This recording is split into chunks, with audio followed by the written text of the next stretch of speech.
మరియు మీరు విగ్రహములను విడిచిపెట్టి జీవము గలవాడును సత్యవంతుడునగు దేవునికి దాసులగుటకు. ఎందుకు దాసులైపోయారు? అయ్యా మీరు ఏం చెప్తే అది చేస్తాను అని ఎందుకు అన్నారు? దేవుడు అంటే వాళ్ళకి ఏమొచ్చింది? ప్రేమ. విశ్వాసం ఉంది కాబట్టి విగ్రహాన్ని వదిలేశారు. ప్రేమ ఉంది కాబట్టి కాళ్ళు పట్టుకొని ఏం చేయమంటే చేస్తానని నేను ఏది చేయడానికైనా సంసిద్ధం. మిషనరీలు ఇక్కడ దాకా ఎందుకు వచ్చేసారు? దేవుని మీద ఉన్న ప్రేమతో. మిషనరీలు ఎరగబాతుంటే ఎందుకు మౌనంగా ఉన్నారు? దేవుని మీద ఉన్న ప్రేమతో. రాబర్ట్ బ్రౌన్ ఒక జాతి వాళ్ళ దగ్గరికి వెళ్ళాడంట. వద్దండి వాళ్ళు నరమాంస భక్షకులు అన్నారంట. కానీ వెళ్ళాడు, ఒకే ఒక ప్రార్థన చేసుకొని వెళ్ళాడు. ప్రభా 12 గంటలు నన్ను చంపకుండా ఉంటే చాలు. 12 గంటలు ఆ దీవులోకి దిగిన తర్వాత 12 గంటలు నన్ను చంపకుండా ఉంటే చాలు. ఆయన దిగి చెట్ల మధ్యన కూర్చొని మోకరించి, ప్రభా ఈ దీవులోకి నీ కార్యం రావాలి ప్రభా, నీ పరిశుద్ధాత్మ శక్తి రావాలి ప్రభా అని 36 గంటల ప్రార్థన చేశాడంటే. ఎందుకంటే 36 గంటల దాకా ఆయన చూడలేదు. 36 గంటల తర్వాత ఎవరో చూశారు, తీసుకెళ్ళిపోయి ఓ చెట్టు దగ్గర నుంచో పెట్టారు. అటు ఒకటి ఇటు ఒకటి పెట్టారు. ఎదురుగా మంటేశారు. వీళ్ళు సారాయి తాగి గొంతులేస్తున్నారు. ఎందుకని? కొద్దిసేపు ఉన్న తర్వాత ఈయన్ని ఆ మంటలో వేసేసి తగలబడిన తర్వాత కొంచెం ఉడికిన తర్వాత తినేదానికి. ఈయన అలాగే నుంచోనన్నాడు. ఆ చిత్తి మంట చూస్తా ఉన్నాడు. పాట పాడుకోవటం మొదలు పెడతాడు. ఏమని పాట తెలుసా? నా సమస్తమును నీకే సమర్పించడానికి పాడుతున్నాడు. ఇటు ఉన్న వాళ్ళకి ఏం అర్థం కాలేదు. అరే మా వాళ్ళు పాటలు పాడుతున్నారంటే ఈడు బిర్యానీ కాబట్టి పాడుతున్నారు. మరి ఈడు ఎందుకు పాడుతున్నాడు? కోపం వచ్చిందంట. రే నోర్మి అన్నాడు. వాళ్ళ భాష వాళ్ళకి అర్థం కాదు కాబట్టి సైలెంట్గా ఉన్నాడు. ఏం చేయాలో అర్థం కాక ఒకడు ఏం చేశాడు తెలుసా? నాలిక పట్టుకొని బయటికి లాగి కొరిక్కు తినేశాడంట. బతుకున్నప్పుడే ఇక్కడ నుంచి రక్తం కారుతుంది. ఇంకోటి ఆ రక్తాన్ని నాకేశాడంట. అయినప్పుడు కూడా నాలుగు కొరికేస్తే నా సమస్యము నీటికే సమర్పిస్తానని పాడుతున్నాడంట. వీడికి ఏంట్రా అనేసి పక్కకి తీసుకెళ్ళిపోయారు. కనబడకుండా తీసుకెళ్ళిపోయారు. కొద్ది రోజులకి మరి ఏం చేశాడో తెలియదు. వాళ్ళిద్దరికి సువార్త చెప్పాడు. ఎలా చెప్పాడో తెలియదు. వాళ్ళిద్దరూ ప్రభువుని అంగీకరించారు. వాళ్ళిద్దరు ఈరోజు ఆ దీవికి వెళ్తే, పప్వా న్యూగినీలో ఉంటుంది ఆ దీవి. ఆ దీవికి వెళ్తే ఆ దీవిలో ఉన్న వాళ్ళంతా విశ్వాసులే. ఒక్కడు కూడా అవిశ్వాసులే. ఆ దీవిలో ఉన్న వాళ్ళంతా విశ్వాసం. ప్రయాసం ఉంటే, ప్రేమ ఉంటే దాసులుగా ఎక్కడికైనా వెళ్ళిపోతారు. విశ్వాసం ఉంది, విగ్రహాన్ని విడిచిపెట్టారు. ప్రేమ ఉంది, దేవుడికి దాసులైపోయారు. మూడోది, దేవుడు మృతుల్లో నుండి లేపిన యేసు అనగా రాబో ఉగ్రత నుండి మనల్ని తప్పించుచున్న ఆయన కుమారుడైన యేసు పరలోకము నుండి వచ్చునని ఎదురు చూచుటకును మీరెలాగూ దేవుని వైపునకు తిరిగితురో ఆ సంగతి వారే తెలియజేస్తున్నారు. దేవుడు వస్తాడు, దేవుడు నన్ను తీసుకెళ్తాడు. క్షణికమైన ఆనందం కోసం పాపం చేయను. ఎవడో భయపెట్టాడని నేను రాజీ పడిపోను. ఎవడో చంపేస్తాడని నేను దేవుడిని వదిలేను. గట్టిగా నిలబడతాను. నేను జారిపోను. విశ్వాసం ఉంది, విగ్రహాన్ని వదిలిపెట్టేశాను. ప్రేమ ఉంది, దేవునికి దాసుడిని అయిపోయా. నిరీక్షణ ఉంది, రాజీ పడిపోకుండా, జారిపోకుండా, అంటే ఊగిపోకుండా స్థిరంగా ఉండగలిగాను నేను. ఈ మూడింటి గురించే మీకు చెప్తున్నాను. మీకు విశ్వాసం వచ్చిందా? వాక్యం వింటే విశ్వాసం వస్తుంది.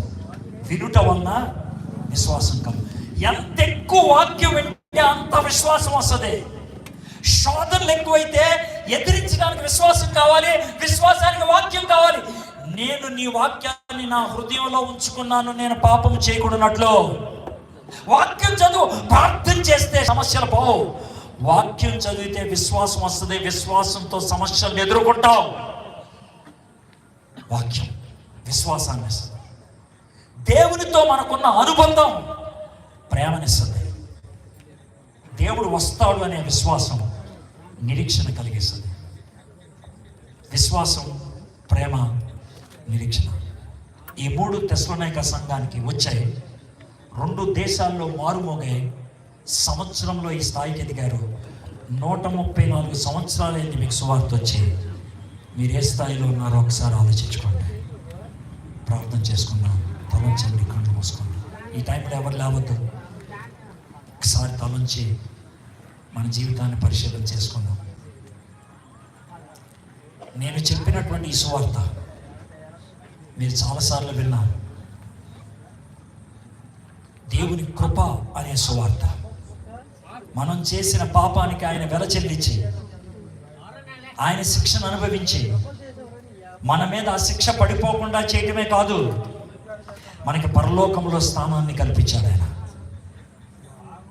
అది సువార్త. ఆ సువార్త నీ జీవితంలోకి వస్తే సమాధానం ఉంటుంది.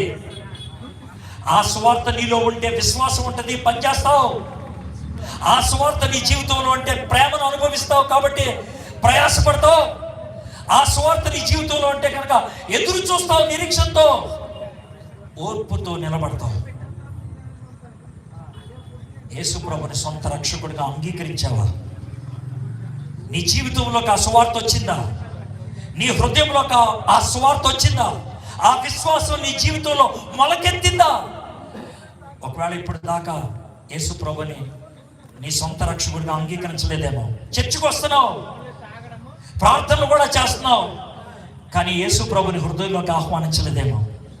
ఈ రాత్రి దేవుడు నీతో మాట్లాడితే, నాకు ఆ యేసయ్య కావాలండి, నేను ఆ యేసయ్య నా హృదయంలోకి ఆహ్వానిస్తానండి, నేను యేసయ్య దగ్గర నా పాపాలు ఒప్పుకొని ఆయన యందు విశ్వాసం ఉంచుతానండి అని మీలో ఎవరైనా ఇప్పుడు ఈ మాటను బట్టి విశ్వసించడానికి ఇష్టపడితే, ఆ స్వార్థను అంగీకరించడానికి ఇష్టపడితే, ఆ కృపను అందుకోవడానికి ఇష్టపడితే, ఆయన మిమ్మల్ని స్వీకరించడానికి సంసిద్ధంగా ఉన్నాడు. ఆయన,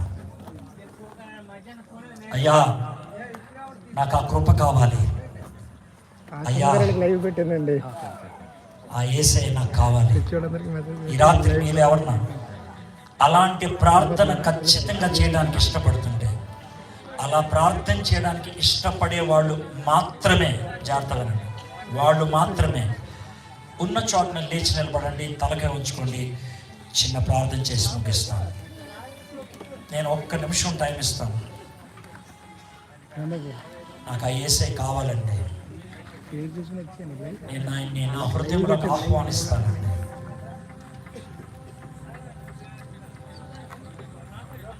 లేచి నిలబడ్డ వాళ్ళు ఎందుకు నిలబడ్డమని చెప్పానో చెప్తాను. మీరు విశ్వసించడానికి ఇష్టపడితే, యేసు ప్రభుని మీ హృదయంలోకి రమ్మని అడగటానికి ఇష్టపడుతుంటే అప్పుడే లేవమని. ఎవరైతే లేచి నిలబడ్డారో మీ కుడి హస్తాన్ని మీ హృదయం మీద పెట్టుకోండి. మీ హృదయం మీద, గుండె మీద, తల, హృదయం మీద, ఛాతీ మీద పెట్టుకోండి. చిన్న ప్రార్థన చెప్తాను, నా వెంట చెప్పండి. యేసయ్యా